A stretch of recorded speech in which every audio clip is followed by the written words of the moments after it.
محترم ارشد علی قادری صاحب UK، السلام علیکم۔ اہل سنت.net پر یاد فرمانے کا شکریہ۔ آپ کا سوال موصول ہوا، جواب حاضر۔ آپ نے پوچھا اگر کسی خاتون کو پیشاب کے قطرے آتے ہوں تو وہ نماز کس طرح ادا کرے؟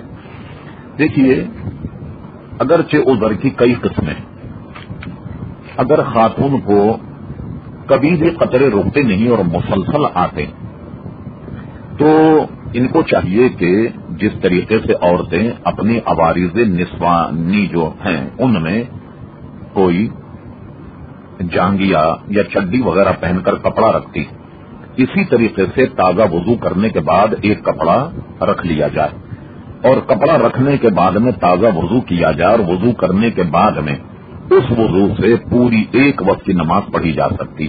مثلا اگر عصر کی پوری نماز پڑھی تو مغرب کی نماز اس وضو سے نہیں ہوگی، بلکہ کپڑے کو نکال کر پھر دوسرا صاف کپڑا وہاں رکھ کر پھر تازہ وضو کرنا ہوگا۔ اگر یہ خاتون ایسی معذور ہے تو وہ نماز نہیں ترک کرے گی، بلکہ اس صورت میں اس طریقے سے نماز ادا کر سکتی۔